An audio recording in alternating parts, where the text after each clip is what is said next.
Today, I am looking at how to get the bass to sit with the kick in a track.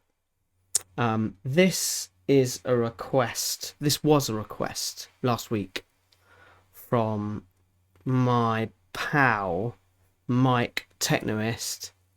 He wanted to see how I do that. So here it is. For those of you who've been subscribing from the very beginning, this is actually the first sort of video series I did, was making this track, and it's had an extremely convoluted lifespan. It was meant to come out various ways, and it was, it's had various plans over the last 18 months, which is when it was originally finished. It's at least that old, actually. I'm just going to drop it on my Bandcamp, I think. And I've come back to the Mixdown in Ableton to readdress it, because I'm constantly kind of changing and improving, I feel, and this is actually a prime candidate for looking at the topic in question today. I think I've had a little go at the Mixdown in the last sort of like hour or so, and I'm just going to talk you through the bits I've done. Let's just have a quick listen to the drop into the main bit.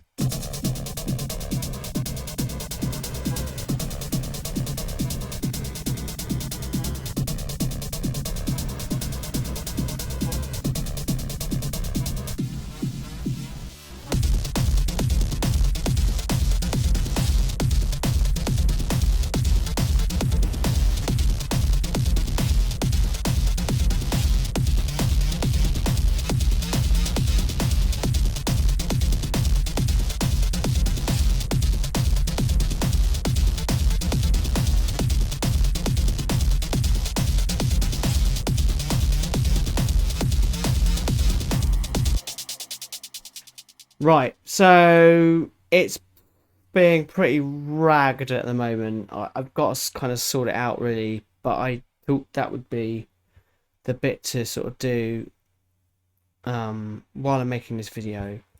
Right, let's have a look. This is the main bassline part, and it's pretty, like, it changes quite a lot, and most of the changes that are happening are due to morph, the formants on morph changing, which I love. The difficult thing about that is it changes the tonal. What the same thing I love about it is the thing that makes it difficult, and that is that, as well as changing sort of like the upper parts of the tonal signal, it also messes with the bottom parts as well. So for something that's being absolutely smashed, it's actually pretty dynamic. Let's just have a listen to that on its own.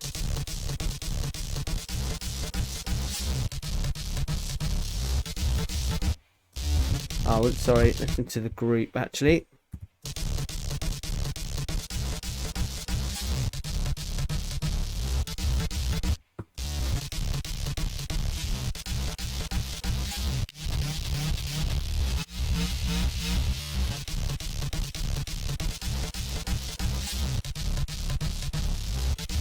Later on, you can hear even more.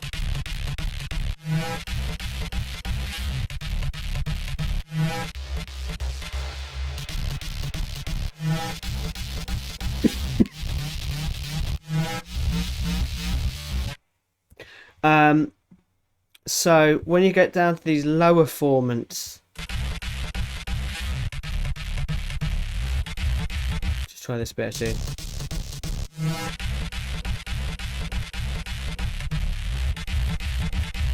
That bit.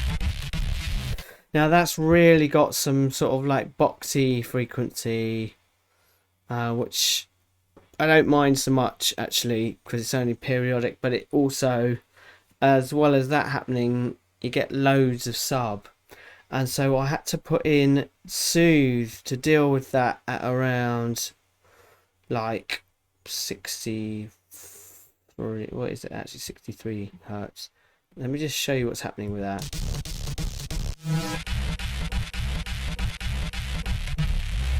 There we go. That's so it's having to really like attenuate sub there. If I don't have that in, I've only just put this in the chain. Just play it to you without that.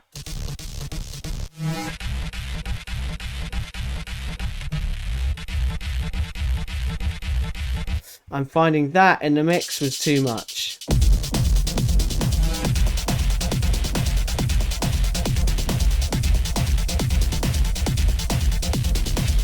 Whereas with Soothe,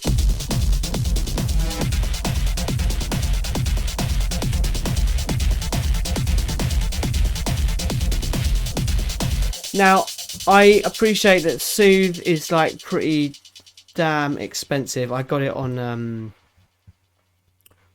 some Black Friday deal for like not insane money, but still not cheap. The alternative is just like the unlazy way to do it, which is just to put that section of the bass line on its own channel and then just attenuate the EQ on that, right?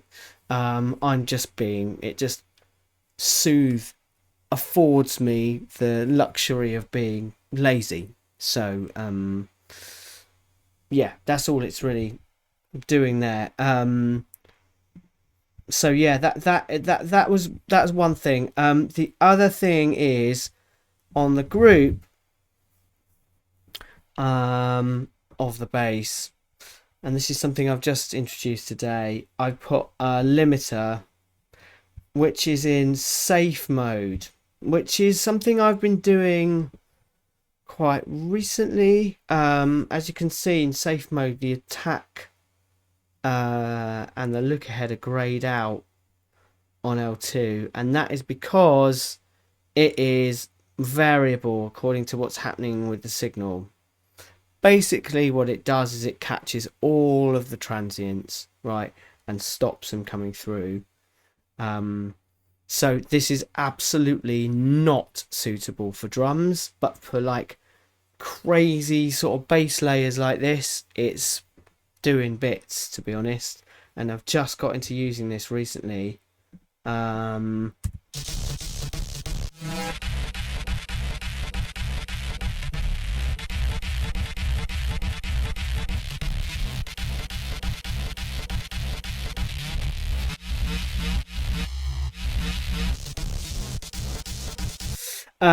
then we have Track Spacer.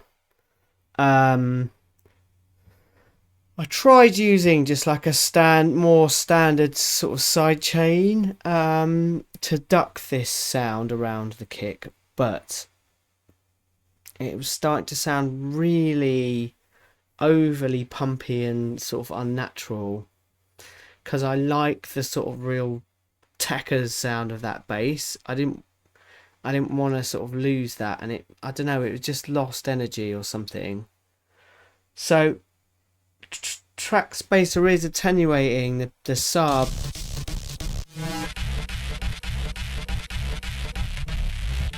around the fundamental of the kick. Now the other thing as well, for the keen-eyed among you who know this track just from these videos, the other thing you'll notice is it's faster, and there were two reasons for that. One was to get me kind of excited about it again, but the other one was when I looked at the kick, and let's look at the kick now, and we look at the pitch of the fundamental of the kick.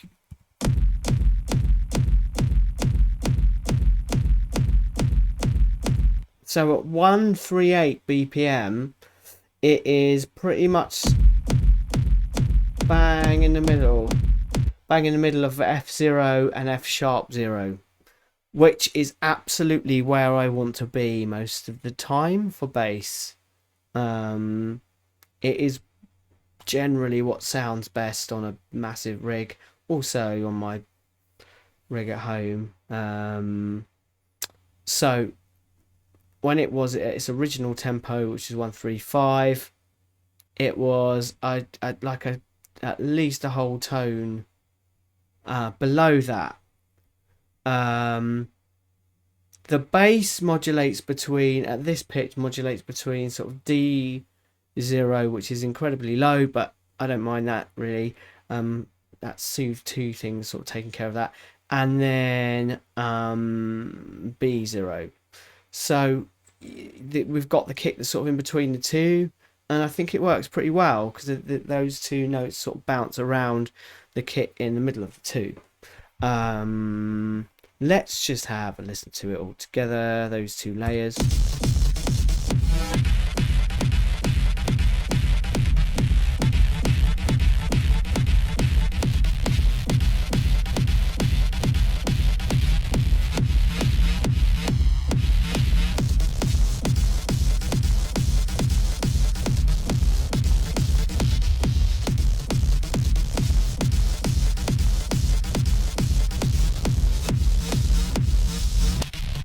Right, so that is sounding all right.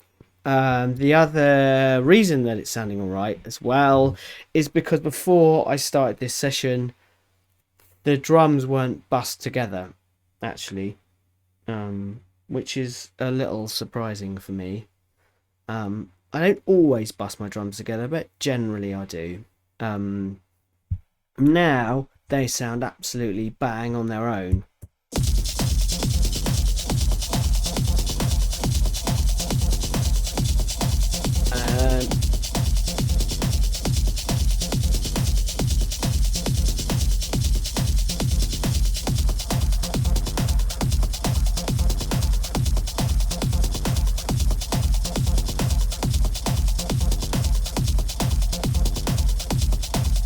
Now, the interesting thing about that is the A being of those two things. You can pick it out, but it's pretty, it's fairly negligible to the ear. And actually, I've sort of lucked out a little bit here because what happened is I just put it in the bus and I put it in dynamic mode, which is absolutely what I would want it to be for drum bus generally, or unless I'm trying to do something really pumpy, I might use one of the other modes for that. But and I've sort of I've increased the attack time a bit from its default as well, and reduced the release a little bit. But as you can see, I haven't had to adjust the push, the gain for the limiter at all. What it's doing is reducing almost exactly the amount I would want it to without me having to gain stage it. Now that's taking me up to, like, you can see the luffs here.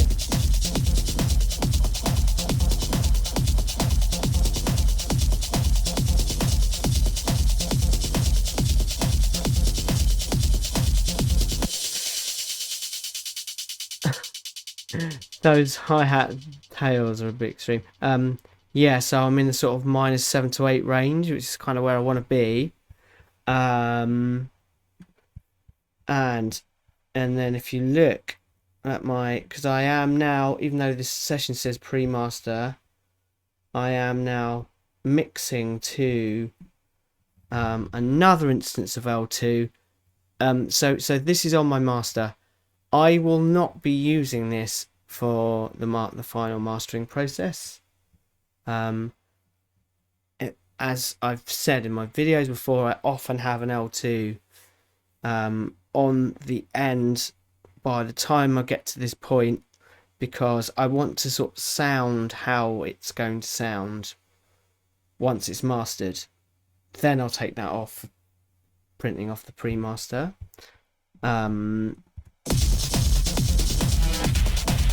Let's have a look at what that's doing. Let's have a look at what that's doing.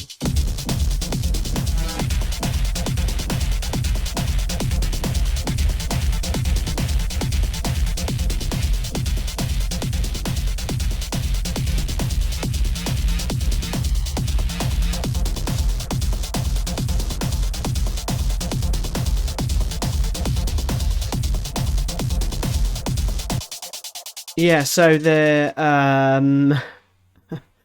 the mastering limiter is actually not working that hard to get us to like a loud place, and that's because I'm doing the heavy lifting on the drum bus and on the bass bus.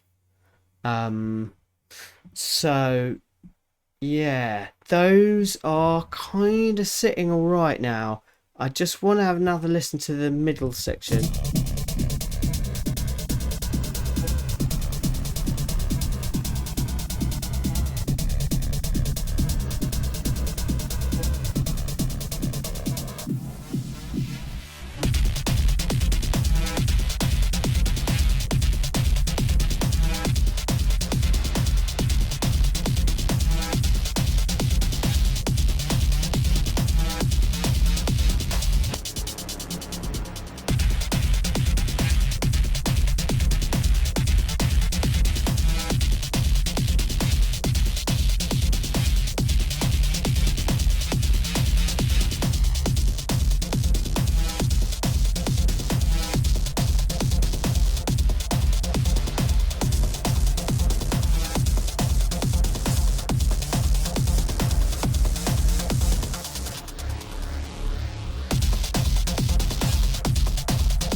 Right, so I'm just sort of expanding out experimenting actually with the mid-side mode there. I think maybe it just needs a standard bit of top to it. See, the other thing is about like just kick and bass. Oh yeah, sorry, let's have a look at the kick.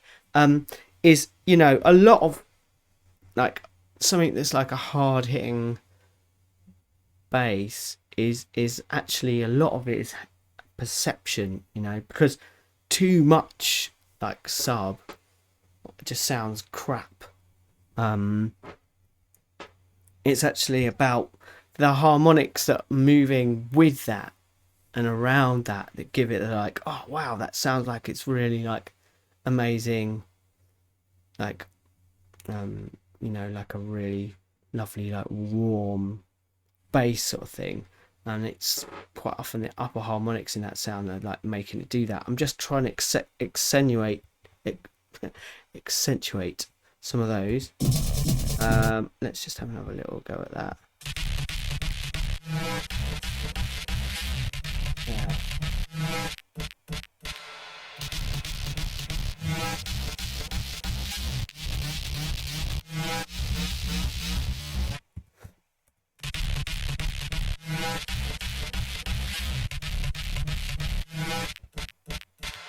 Interesting. That final EQ stage is after the compressor, which is something I don't usually do. Usually I'm boosting or cutting prior to compression, but it actually sounds nice because of the movement that's happening. Sorry if this isn't completely methodical today, but I just thought I'd show you the other bits that are happening with this channel. So there is a duck channel. It's been so long since I looked at this, I'd kind of forgotten what was going on. So there is a duck which is doing, right, basically, the thing I like about duck is it's got a like a crossover mode that will only duck the lows. So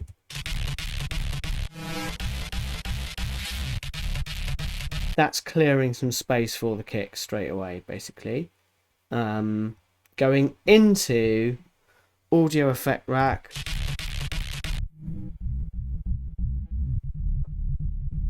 So we've got like a whole sub channel.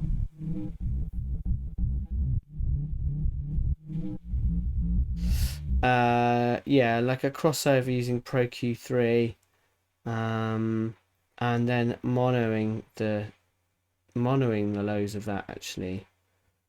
I mean the lows are pretty low anyway, aren't they? Let's have a look. We've got, where do these? Okay, yeah, there is stuff above 120. And then with the top layer, going through a micro shift, sorry, we could actually have a bit more delay because because it's not drums.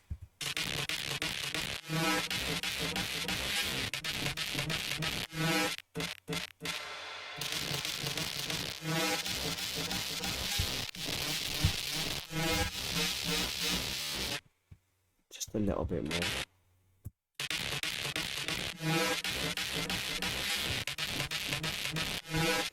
Yeah, so that's making the top layer wide. Filter Freak.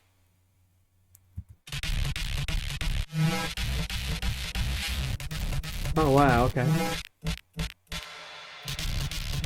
I can see it sort of digging some area in the middle out there anyway. And then Morph, which I've already covered. That's like the main bass layer channel, right? So yeah, I had forgotten about the duck at the beginning there, but that obviously is playing quite a big part. So it's just ducking out the lows, and the crossover is at like what? Yeah, 1.8, 1.9.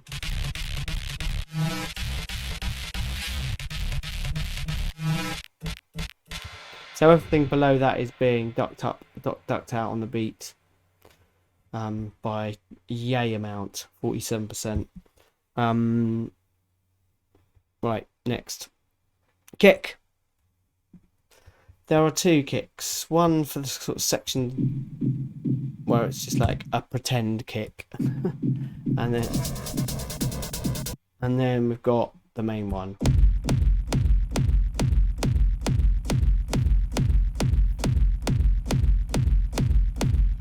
Let's have a look at this then. Duck doing something I don't usually use it for, which is actually gating the whole of the lows by the look of it, actually.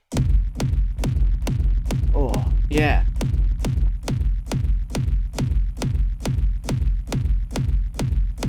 I think that works quite well because you're still getting those sort of distorted highs. And then, yeah, this old chestnut, Shep's parallel particles, that really, really weird looking thing. That is surprisingly good for kick drums. I mean, I've said it before, I'll say it again. I do, well, actually less so now, but back when I was making this, I used it a bunch for kicks.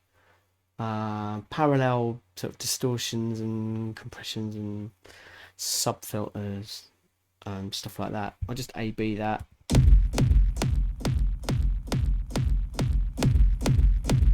I mean, obviously everyone's going to go, whoa, that's better because it's louder. Because loud is always better, right? But it is actually adding, if I was to do an A/B with a gain equal, it is actually adding quite a lot of, like, welly, basically. And then it's my old friend Soothe 2 taking out some really horrible stuff that's in the tops, I'd imagine. There we go, yeah.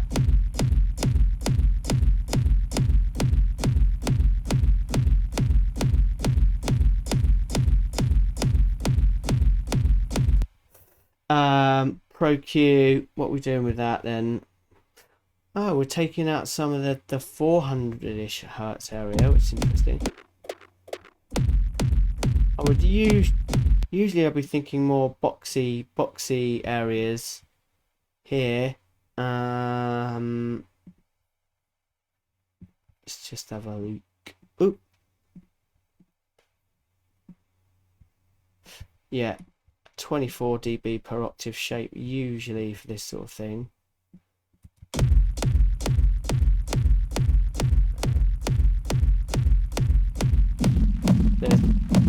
box.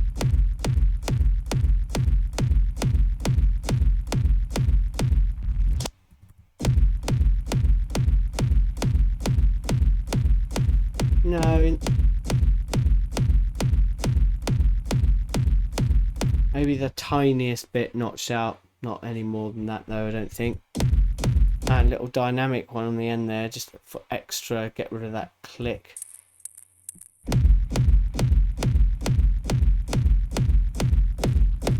That's before. Yeah, it just sounds more weighty overall for those like things notched out of it. Yeah, so that is the kick as well. Let's just hear it. I was worried the whole thing was a bit too ragged, but I have tempered the master limiting now.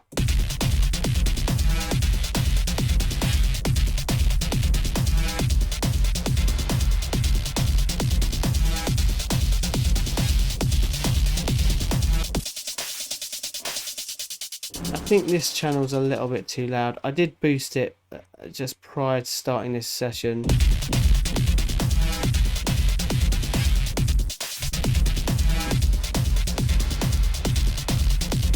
Oh yes, and also let's not forget my distortion bus. Which I love for stuff like this. It's just perfect. So more often than not, I do use Decapitator sound toys for this, and it's absolutely just ragging the distortion, right? And then, crucially, that first, then Pro Q after, taking out all of the lows. Like everything that starts rolling off at 2k, and then the harsh highs. So we're just left with this little box at the top of basically the kick drum absolutely pulverizing the rest of the percussion.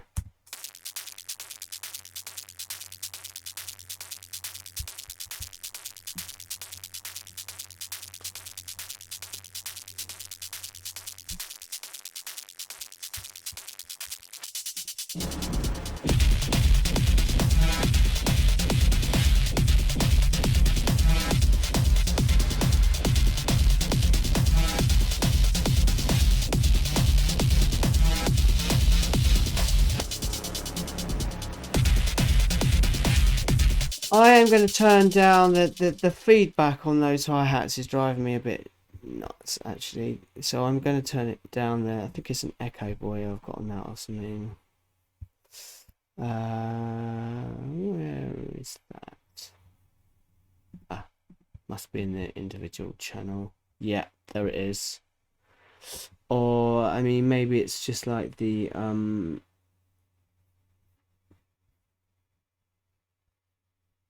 yeah, just give it. No, it's not. Maybe it's the mix actually.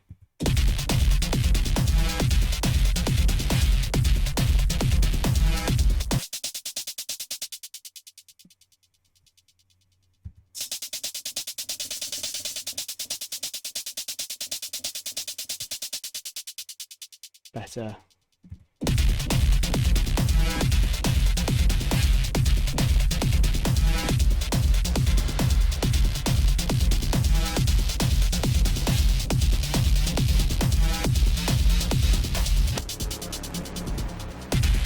One more time. I like the way it jumps up, but it's like maybe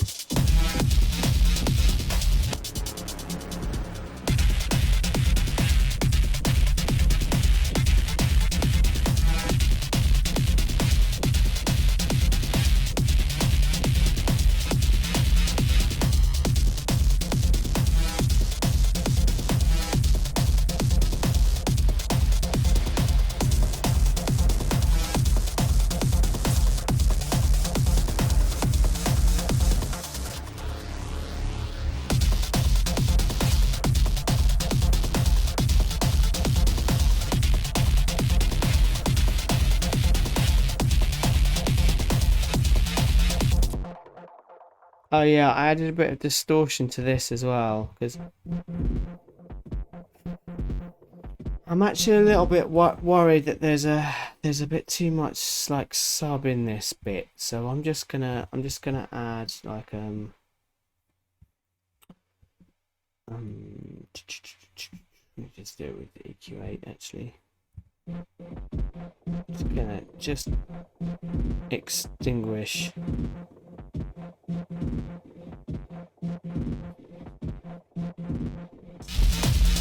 Just for frequency separation's sake, I think.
Just realised I was muted.